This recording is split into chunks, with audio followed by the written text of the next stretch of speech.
नमस्कार, खबरें खेती में आपका स्वागत है। मैं हूं रूपम। आइए एक नजर डालते हैं आज क्या है खास कृषि समाचार में। समेकित चौर विकास योजना के तहत मछली पालकों को मिलेगा 70% तक अनुदान। मछली के साथ बतख पालन दोहरी आय का बेहतरीन जरिया। करेले की उन्नत प्रभेद से करें खेती। बिहार सरकार ने राज्य में मत्स्य पालन को बढ़ावा देने के लिए मुख्यमंत्री समेकित चौर विकास योजना की शुरुआत की है। इस योजना के माध्यम से किसानों को मत्स्य पालन करने के लिए तालाब निर्माण करवाने पर 70% तक का अनुदान दिया जाएगा। सरकार ने प्रदेश के चौर जल क्षेत्र भूमि में पड़ी बेकार या बंजर भूमि पर तालाब बनाने के लिए इस प्रोजेक्ट की पहल की है। चौर भूमि के समेकित विकास के लिए 3 मॉडल तैयार किए गए हैं, जिसमें 1 हेक्टेयर में 2 तालाब, 4 तालाब और 1 तालाब का निर्माण शामिल किया गया है। मुख्यमंत्री समेकित चौर विकास योजना, इस योजना के तहत 3 मॉडल है जिसमें आप तालाब निर्माण करा सकते हैं। पहला है 1 हेक्टेयर में 2 तालाब निर्माण, दूसरा 1 हेक्टेयर में 4 तालाब निर्माण और तीसरा 1 हेक्टेयर में 1 तालाब निर्माण।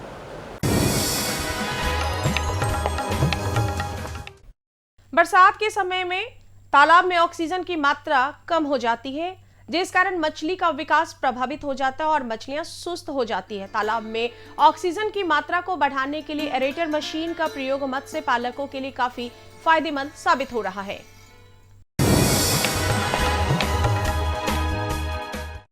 खेती और इससे जुड़े व्यवसाय में हर वक्त कुछ ना कुछ अपडेट होता रहता है। बहुत सारी नई चीजें सामने आती रहती है, लेकिन कुछ तकनीक ऐसी है जो काफी समय से चली आ रही है और मॉडर्न रिसर्च ने भी उसे सही माना है। ऐसा ही एक तकनीक है मछली के साथ बतख पालन। मछली पालन के साथ साथ बतख पालन किया जाए तो दोनों ही व्यवसाय को एक दूसरे से काफ़ी सहयोग मिलता है और उत्पादन लागत में भी कमी आती है। इस तकनीक से जहां मछली के आहार पर 75% तक कम खर्च होता है, वहीं दूसरी तरफ बतख तालाब की गंदगी को खाकर उसकी साफ सफाई भी कर देते हैं। बतखों के पानी में तैरने से तालाब का ऑक्सीजन लेवल भी बढ़ता है। इससे मछलियों की अच्छी बढ़वार होती है।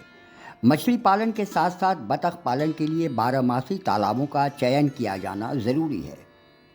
तालाब की गहराई कम से कम 1.5 मीटर से 2 मीटर तक होनी चाहिए। 2 वर्ग फीट प्रति बतख की जगह के अनुसार तालाब के ऊपर या किसी किनारे बतख के लिए घर बना सकते हैं। बतख दिन में तालाबों में घूमते हैं और रात में उन्हें आराम करने के लिए घर की ज़रूरत होती है। इसीलिए तालाब पर बांस और लकड़ी से बतख के लिए बाड़ा बनाना चाहिए। कुल मिलाकर देखा जाए तो इस तकनीक को अपनाकर किसान भाई दोहरी आमदनी प्राप्त कर सकते हैं।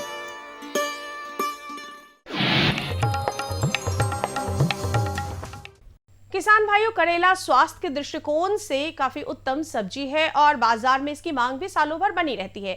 करेला की खेती अगर उन्नत प्रभेद से की जाए तो यह आपके लिए मुनाफे का एक बढ़िया स्रोत बन सकता है। ग्रीन लौंग, फैजाबाद स्मॉल, झड़ाली, सफेद लौंग, भाग्य, सुरुचि, मेघा एफ आदि किस्मों को कृषि वैज्ञानिक करेले के उन्नत प्रभेद मानते हैं।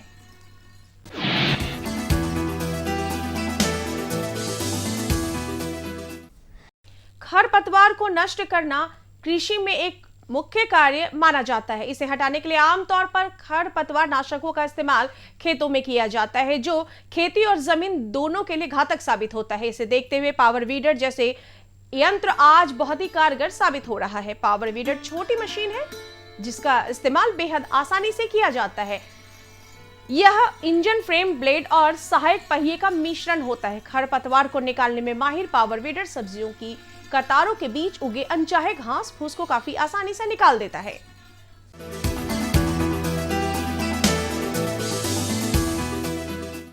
सफलता की आज की कड़ी में हम मिलवाते हैं वैशाली जिले के प्रगतिशील किसान डॉक्टर मौर्य विजय चंद्र से। डॉक्टर मौर्य अपनी पुश्तैनी जमीन पर उन्नत तकनीक से आम की खेती कर अच्छी आमदनी प्राप्त कर रहे हैं। खेती किसानी का पारंपरिक तौर तरीका अब बीते दिनों की बात हो गई है। किसान अब हाईटेक हो चुके हैं।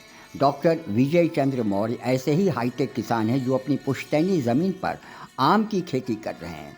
इस खेत पर पहले भी आम कई बार उगा चुके हैं। लेकिन मौर्य जिस तकनीक का इस्तेमाल करते हैं उससे इसके आम की क्वालिटी एवं उत्पादन क्षमता काफ़ी हद तक बढ़ जाती है। दरअसल मौर्य आम के फलों में फ्रूट कवर बैग का इस्तेमाल करते हैं, जिससे फल कीट और रोगों से सुरक्षित तो रहता ही है, साथ ही इसकी क्वालिटी भी बरकरार रहती है।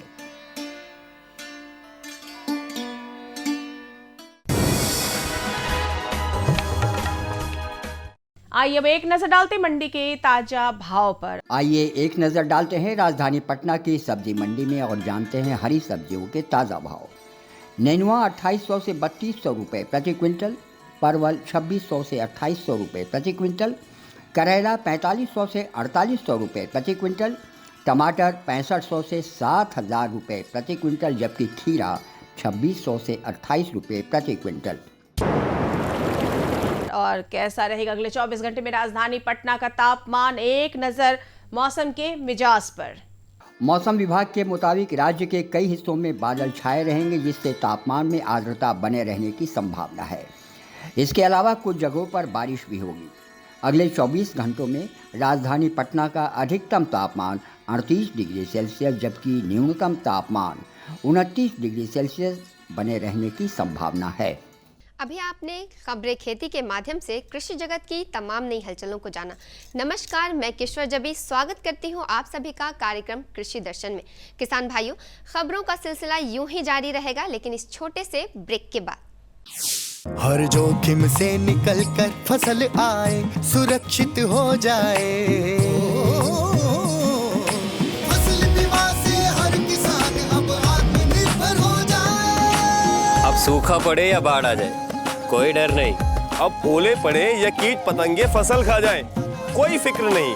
अब कैसी भी आपदा हमारी फसल पे आ जाए, क्षति होने पर हमारे दावों का उचित भुगतान मिलता है, क्योंकि हमने लिया है प्रधानमंत्री फसल बीमा। बुआई से फसल कटाई तक हर जोखिम का दावा, न्यूनतम प्रीमियम पर अधिकतम भुगतान का वादा। योजना से हर साल जुड़ रहे हैं 5 करोड़ से ज्यादा किसान। अब आपकी है बारी। नजदीकी कृषि कार्यालय, सहकारी समिति, बैंक शाखा, अधिकृत बीमा कंपनी या जन सेवा केंद्र में स्वेच्छा से करा सकते हैं पंजीकरण। फसल बीमा पोर्टल या फसल बीमा ऐप द्वारा भी किया जा सकता है पंजीकरण। प्रधानमंत्री फसल बीमा योजना, आपकी फसलों का संपूर्ण सुरक्षा कवच। कृषि एवं किसान कल्याण मंत्रालय, भारत सरकार। हर एक जगह के लिए, जैसे ऊपरी ज़मीन के लिए, मध्यम ज़मीन के लिए, लोलैंड के लिए यानी निचली ज़मीन के लिए और गहरे पानी वाले धान की सारी की वैरायटी अलग होती है।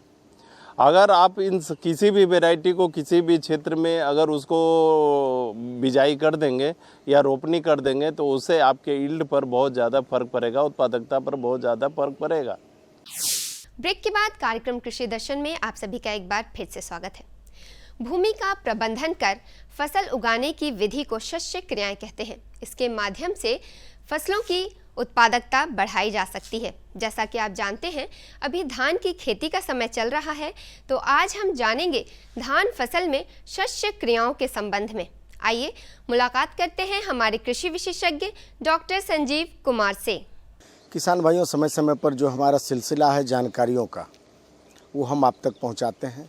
इसी कड़ी में आज हम हैं भारतीय कृषि अनुसंधान परिषद पटना के प्रांगण में, पटना के प्रक्षेत्र में, फार्म में, और हमारे साथ मौजूद हैं सस्य विज्ञान के विभागाध्यक्ष डॉक्टर संजीव कुमार।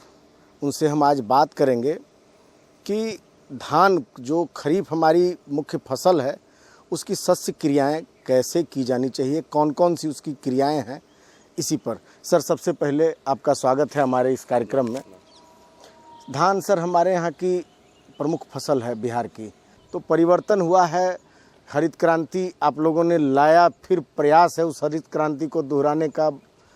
कौन कौन सी क्रियाएं हैं जो किसानों को अधिक लाभ दे सकती है? किसान भाइयों, आप लोग धान की खेती जो है बहुत दिन से करते आ रहे हैं। जैसा कि इन्होंने बताया कि बीज का बहुत महत्वपूर्ण केंद्र रहा है किसी भी फसल की उत्पादकता में। तो सबसे पहले जो आते हैं हम धान की प्रजातियों पर। हर एक जगह के लिए, जैसे ऊपरी ज़मीन के लिए, मध्यम ज़मीन के लिए, लोलैंड के लिए यानी निचली ज़मीन के लिए और गहरे पानी वाले धान की सारी की वैरायटी अलग होती है। अगर आप इन किसी भी वैरायटी को किसी भी क्षेत्र में अगर उसको बिजाई कर देंगे या रोपनी कर देंगे तो उससे आपके यील्ड पर बहुत ज़्यादा फर्क पड़ेगा, उत्पादकता पर बहुत ज़्यादा फर्क पड़ेगा।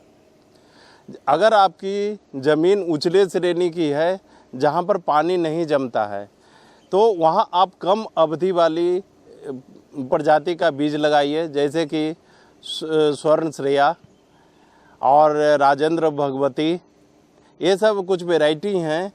स्वर्ण उन्नत, ये सब कुछ इस तरह की वैरायटी है। स्वर्ण सूखा धान और स्वर्ण शुष्क धान, ये सब जो ऐसी वैरायटी हैं जो उछली ज़मीन पर भली भांति लगाया जा सकता है। इसके बाद यदि मध्यम ज़मीन यानी नॉर्मल ज़मीन पर जब हमको लगाना है, जहाँ पर जब पानी होता है तो बारिश लग जाती है, ऐसे जगह पर आप लगा सकते हैं स्वर्ण पूर्वी धान वन, स्वर्ण पूर्वी धान 2, राजेंद्र मसूरी, इस तरह की जो वैरायटी जो है हमारा वो जो है आराम से लगा सकते हैं। इसमें हाइब्रिड राइस भी आप जो है लगा सकते हैं। तीसरा होता है इसी में बासमती श्रेणी के यानी सुगंधित श्रेणी की धान आती है। इसमें जो है आप लगा सकते हैं सुगंधा, बासमती 1 लगा सकते हैं, फिर राजेंद्र कस्तूरी लगा सकते हैं, राजेंद्र सुभाषिनी लगा सकते हैं। ये सब कुछ उन्नत किस्म की जो है सुगंधित प्रजातियां हैं। इसके बाद आते हैं निचली भूमि में, जहाँ पर पानी हमेशा जो है कुछ न कुछ जमा हुआ रहता है। ऐसे में आप स्वर्णा सब 1, स्वर्णा समृद्धि धान, इस तरह की वैरायटी जो है राजेंद्र भगवती, इस तरह की वैरायटी को आप लेकर इसको बहुत अच्छी तरह से जो है आप खेती कर सकते हैं। BPT 5204 भी है इस क्रम में। इस सारे चीज़ को आप जो है लगा सकते हैं और एक अच्छा यील्ड प्राप्त कर सकते हैं। हाइब्रिड वैरायटी के क्रम में नाम आता है PHR 10, जो कि पूसा के द्वारा जो है विकसित की गई है। ये एक 90 से 95 दिन का वैरायटी है और आराम से 90 से 95 दिन में करीब जो है ये 70 क्विंटल प्रति हेक्टेयर की दर से उपज देती है। इसके बाद कुछ वैरायटी है जो गहरे पानी में होती है, जिसका नाम है जलमग्न, जल निधि। इस तरह की वैरायटी जो है जो पानी के स्तर के साथ साथ वो जो है उसका तना जो है बढ़ते जाता है। किसानों में जो भ्रांतियां हैं सर कि कोई भी कहीं लगा दो, जैसा आपने पहले भी बताया, लेकिन एक और आप लोग के द्वारा ही जानकारी है कि कड़े डंठल वाले जो पौधे हैं उनको गहरी खेत में लगानी चाहिए, जिनका डंठल कड़ा है। जो मुलायम डंठल वाले हैं, जो कम दिन वाले हैं, उनको ऊंची जगह पर। तो उसकी क्या सिस्टम क्या होना चाहिए उसका सर? धान की जो बुआई की जाती है बहुत सारी 3-4 विधियाँ हैं। जैसे एक है श्री विधि। श्री विधि में स्क्वायर प्लांटिंग किया जाता है, इसमें लेबर बहुत ज़्यादा लगता है, इसलिए किसानों के लिए बहुत ज़्यादा रिकमेंडेशन नहीं है। दूसरा है सबसे जो लोकप्रिय है वो ट्रांसप्लांटेड के द्वारा, रोपनी विधि के द्वारा जो है सबसे ज़्यादा जो है लगाई जाती है धान। इसमें क्या किया जाता है कि 18 से 25 दिन का जो बिचड़ा होता है उसको हम 20 सेंटीमीटर कतार से कतार पर एक या दो प्लांट जो है इसकी हम ट्रांसप्लांटिंग करते जाते हैं और एक से प्लांट से दूसरे प्लांट की दूरी करीब 10 से 15 सेंटीमीटर रखते हैं। तो ये सबसे लोकप्रिय विधि है।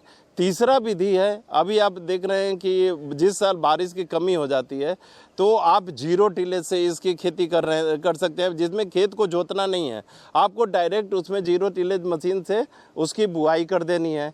चौथा विधि एक ट्रांसप्लांटेशन में है कि आपके पास पानी की कमी है, बहुत ज़्यादा पानी आपको नहीं, बारिश नहीं हो रही है, तो यदि खेत में 1 सेंटीमीटर भी पानी है तो उसमें राइस ट्रांसप्लांटर के द्वारा जो है आप आराम से 1 सेंटीमीटर पानी में इसकी जो है पहले से इसका बिचड़ा तैयार किया जाता है, राइस मैट नर्सरी बोलते हैं, उसको तैयार करके जो है आप इसकी खेती जो है कर सकते हैं। ये एक एज मशीन जो है करीब 5 से 6 घंटे में 1 हेक्टेयर में जो है रोपनी कर देता है। तो ये काफ़ी आजकल अच्छे बहुत सारे जो है नए डेवलपमेंट आए हैं। सस्य क्रियाओं में महत्वपूर्ण स्थान है उर्वरक का।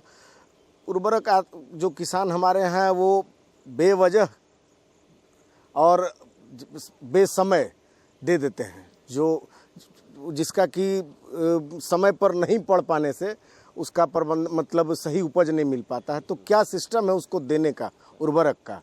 किसान भाई, यदि आप खाद का प्रबंधन कर रहे हैं तो नाइट्रोजन आपको राइस की एक अच्छी उपज के लिए चाहिए 120 किलोग्राम प्रति हेक्टेयर की दर से चाहिए।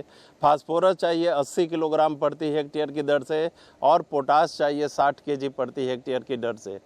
इसके साथ साथ 25 ग्राम जो है जिंक सल्फेट जो है आपको डालना पड़ेगा खेत की तैयारी के समय ही। इस मैंने बेसल डोज के रूप में डालना पड़ेगा। और इसी के साथ साथ जो नाइट्रोजन डाल रहे हैं, नाइट्रोजन का 1/4 भाग ये बेसल जिस समय तैयारी कर रहे हैं उसी समय डाल दीजिए, चाहे वो DAP के माध्यम से हो चाहे वो यूरिया के माध्यम से हो। उसके बाद जो नाइट्रोजन का 2/3 भाग जो 75% बचा हुआ है उसको 3 भाग में आप डिवाइड कर लीजिए और पहला जो है वो डाल दीजिए रोपनी के 25 दिन के बाद। दूसरा जो है दूसरा डोज डालिए जो 1/3 बचा हुआ है उसको डालिए आप जब गाभा निकलने लगता है। और तीसरा जो है आप खाद डालिए जो नाइट्रोजन वाला है वो जब पैनकल नीचे नहीं कहते हैं धान के जब फूल आने लगता है उस समय से। इस तरह से यदि आप खाद का प्रबंधन करेंगे तो आपको एक अच्छे यील्ड की प्राप्ति होगी।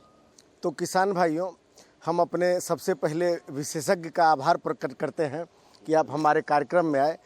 तो किसान भाइयों, यहाँ पे लेंगे एक छोटा सा ब्रेक।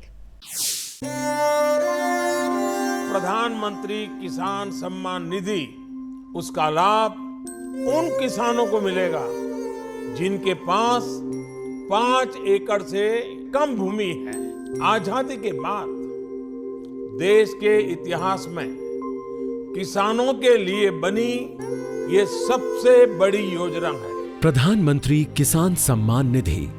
इस योजना के तहत 2 हेक्टेयर तक की जोत वाले किसान परिवार को 6,000 रुपए का सालाना भुगतान होगा, जो पात्र किसानों को 2-2 हजार की 3 किश्तों में सीधा उनके खातों में जमा होगा। इन पात्र परिवारों का चयन राज्य सरकार कर रही है। इस योजना का पूरा खर्च भारत सरकार वहन कर रही है। सम्मान, जिस पर हमेशा अन्नदाता का हक था, उसे अब वो सीने पर लगाकर घूम भी सकेगा। प्रधानमंत्री किसान सम्मान निधि, किसान की किसानी का नया अभिमान। जो बरसात का मौसम है, ये आप सब जानते हैं कि अभी वातावरण में नमी काफ़ी अधिक हो जाता है और हाई ह्यूमिड क्लाइमेट जो होता है, नमी वाला क्लाइमेट, ये मुर्गियों के लिए जानलेवा साबित होता है क्योंकि इससे उनके फेफड़ों का संक्रमण बढ़ सकता है। तो इस हाई ह्यूमिड क्लाइमेट में मुर्गियों को किस प्रकार आप उनके प्रक्षेत्र का प्रबंधन करें। ब्रेक के बाद आप किसान भाइयों का कार्यक्रम में एक बार फिर से स्वागत है। जैसा कि आप जानते हैं, अभी बरसात का मौसम है।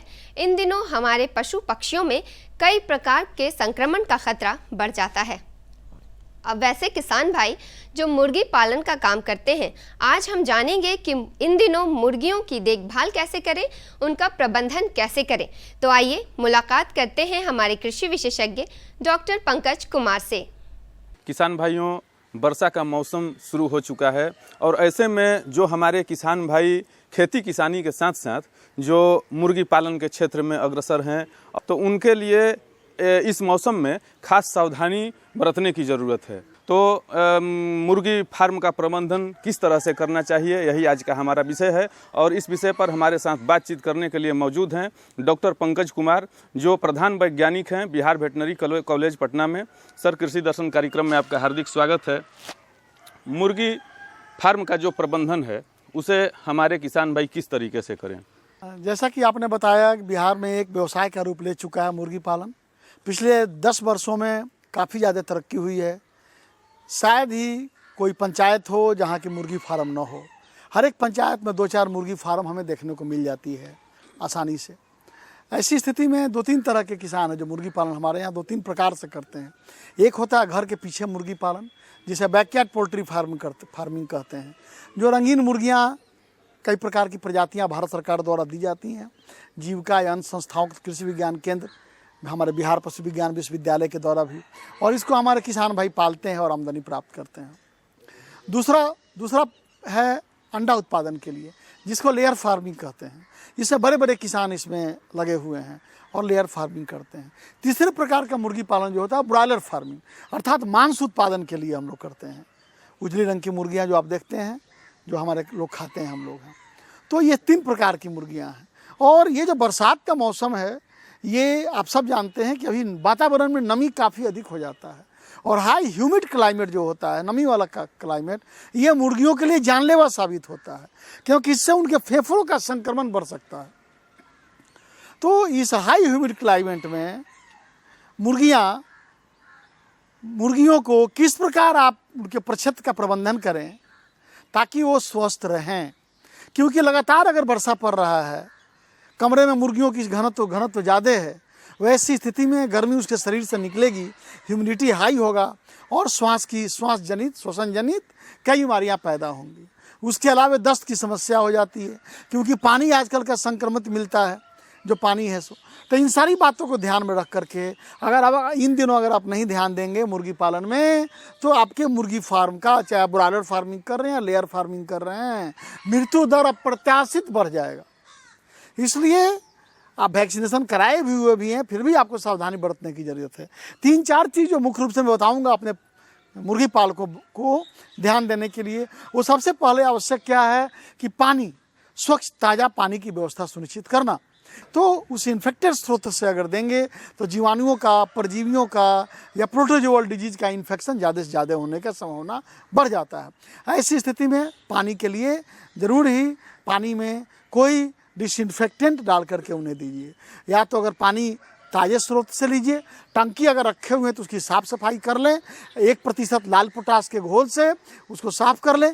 जितने भी पानी के बर्तन हैं उसको भी प्रति 1 दिन बीच करके 1% पोटासियम परमैंगनेट अथवा लाल पोटास के घोल से बीज संक्रमित करना कभी ना भूलें। आजकल खास करके अच्छे से बर्तन को धो लें और उसके बाद लाल पोटास के घोल में 5 से 7 मिनट 1% घोल में बड़े ड्राम में सारे ड्रिंकर को डाल दें, फीडर को, और तब उसको निकाल करके सुखा के फिर तब पानी दे पीने के लिए आवश्यक है। दूसरा चीज़ है दाना जो आप देते हैं, फीड, कभी भी पुराना दाना ना दें। अगर बाज़ार से खरीद कर दाना हम दे रहे हैं तो 1 सप्ताह से ज़्यादा पुराना दाना ना हो, अर्थात अगर स्टॉक मंगाते भी हैं तो 5 से 7 दिनों से अधिक का स्टॉक न मंगाएं। एक तरह का फफूंद होता है अफ्लाटॉक्सिन, जो कि आजकल दाना में पैदा हो जाता है, या फिर कॉक्सीडियोस्टेट अगर कम मिला हुआ, सही तरीके से नहीं मिला तो उसकी भी समस्या आती है। कई प्रकार की समस्या दाना जनित होता है, जो कि नमी के चलते दाना में नमी आ जाता है और उसके चलते फंगल और बैक्टीरियल ग्रोथ करता है, बैक्टीरिया ग्रो करता है, और दाना खाने से मुर्गियों के शरीर में पॉइजनिंग होती है, बीमारी होती है, दस्त से लेकर कॉक्सीडिया और बाकी की सारी चीज़ें। तो दाना आप पुराना स्टॉक न रखें, जहाँ भी दाना रखते हैं वह हवा न लगे, उसको तिरपाल में लेकर के अच्छे से तोप के रखें, प्रतिदिन निकालें, और बाकी को पानी का झटास न लगे, झपास नहीं लगे, ये सुनिश्चित करें। ये नहीं कि 15 दिन 20 दिन पुराना आप दाना दे रहे हैं। मुर्गियों को अगर हम चरने के लिए बाहर निकाल रहे हैं तो ये सुनिश्चित करें कि पानी में न जाए चरने के लिए, खुले जगह पर न जाए, जल जमाव वाले क्षेत्र में न जाए।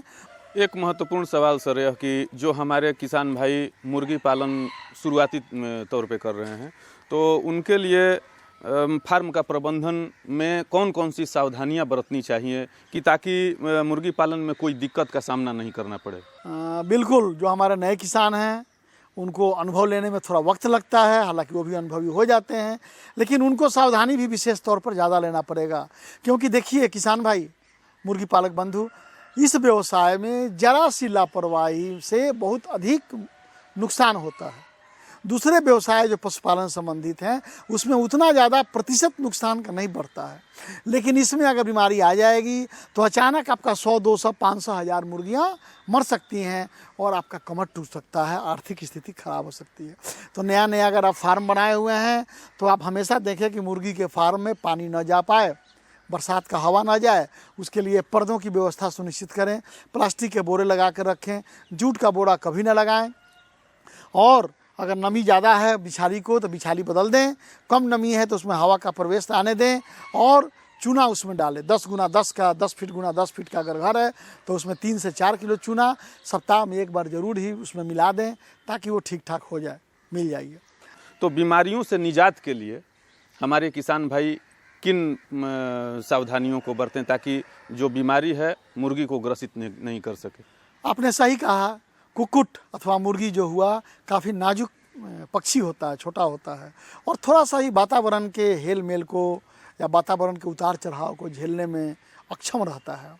ऐसी स्थिति में बीमारियां होना भी स्वाभाविक है। खासकर इन दिनों बरसात के दिनों में कोक्सीडियोसिस या डायरिया या फिर CRD रेस्पिरेटरी ट्रैक्ट जो क्रोनिक रेस्पिरेटरी डिजीज हमारी है, श्वसन संबंधी, ये सब बीमारियां आने का संक्रमण संभावना ज़्यादा रहती है। और ये सारी बीमारियां नमी के द्वारा होती है।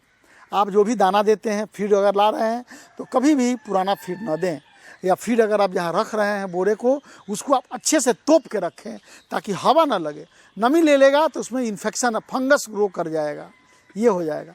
जैसे ही उसके बीट का रंग चेंज होता है, उसको पीला रंग का या कॉफ़ी कलर का बीट आता है या हरा रंग का बीट आता है, तुरंत आप निकट के पशु चिकित्सा संपर्क करें। मुर्गियां सुस्त लगती हैं, कोने में पड़ी हुई हैं, हाँफ रही हैं, चोंच खोल कर सांस ले रही है, या मुरी झुका करके कोना में बैठ के लंगड़ा करके मर जा रही है, तो ये सारे लक्षण जो है खतरनाक हैं और इसमें बिना समय गंवाए निकट के पशु चिकित्सा संपर्क करें। तो देखा किसान भाइयों, डॉक्टर साहब ने कितने विस्तार से मुर्गी क्षेत्र का जो प्रबंधन है, जो फार्म प्रबंधन है, उसके बारे में कितने विस्तार से आपके समक्ष जानकारी को प्रदान की, और इसके लिए डॉक्टर साहब का हम हृदय से आभार प्रकट करते हैं। सर, कृषि दर्शन कार्यक्रम में आने के लिए आपका बहुत बहुत धन्यवाद। तो किसान भाइयों, आज के कार्यक्रम में बस इतना ही। अगले अंक में ऐसी ही कुछ और नई जानकारियों के साथ हम फिर से हाजिर होंगे। तब तक के लिए मुझे और हमारी कृषि दर्शन की पूरी टीम को दीजिए इजाज़त। नमस्कार। हमारा पता है कृषि दर्शन, कमरा नंबर 203, द्वारा केंद्र निदेशक, दूरदर्शन केंद्र पटना, फ्रेजर रोड, पटना। हमारा ईमेल एड्रेस है director@ddkpatna@gmail.com और kddkpatna@gmail.com।